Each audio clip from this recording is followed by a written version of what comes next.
when he did the friend of the court briefing for the, I think it was during when Judge Moore's fight about the 10 Commandments didn't apply to the states. Were you a part of that? I was. In fact, we were part of the legal team. We met. In fact, that's the first time I ever met Judge Moore.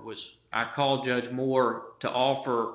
The governor offered to pay his legal bills when he was still a circuit judge, and the 10 Commandments monument in Montgomery was the second round of that fight.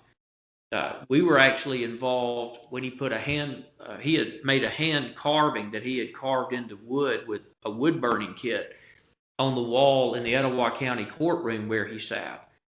And that was the first round, is the ACLU sued him over that.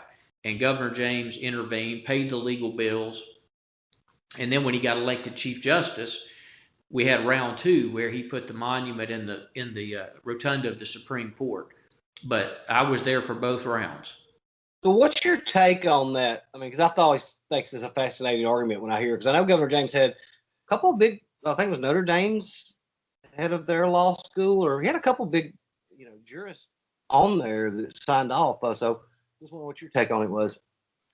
Well, it became ground zero of the religious liberty fight.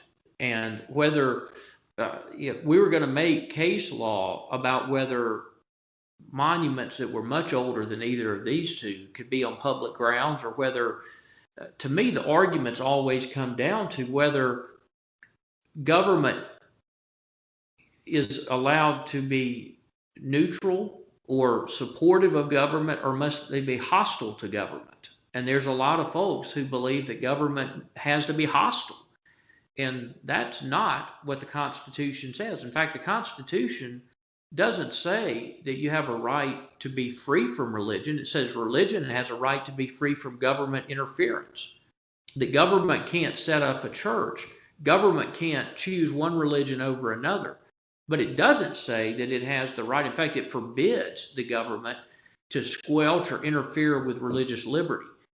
And a lot of folks have taken a letter that Thomas Jefferson sent to the Danbury Baptist Association, where the separation of church and state actually began.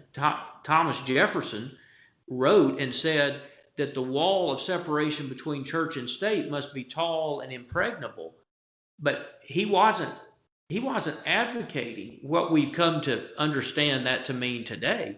He was advocating that the wall has to be high to protect religion from government. And now they have flipped it around, and if you listen to most of the national media, you would walk away believing that the separation of church and state is in the Constitution. It's not. It was made up by an Alabamian. It was made up by Hugo Black, who was the first person to ever make a ruling that there was a separation of church and state. That's something the Supreme Court made up out of whole cloth. But the original idea finds itself in a letter Thomas Jefferson wrote. And in that letter, he was not advocating at all that you should have the sort of hostility towards religion that we see today. He was advocating just the opposite. That's a good answer. Okay, so what if it was a judge that practiced Islam or Hindu? Would you still feel the same way regarding that? Well, I think as a people of principle, we have to recognize that while the Constitution was written by Christian men, most of them wrote about the need for America to be a Christian nation. The Constitution doesn't single out any particular religion as having special rights and privileges. But we can't forget the Judeo-Christian foundations of the country. That is the context that the Constitution was written in.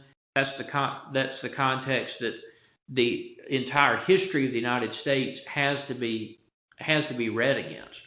But it does not say that if you're praying a Christian prayer, it's protected, and if you're not, that it's not protected. Now, a lot of people would like to get into that debate, but that misses the point. The point is that the Constitution protects the church and religion from government interfering with it. That's the reason that you can't legislate that a church provide abortion or pregnancy planning as a part of its health care program, because you have a right to have religious beliefs free and separate and apart from government interference.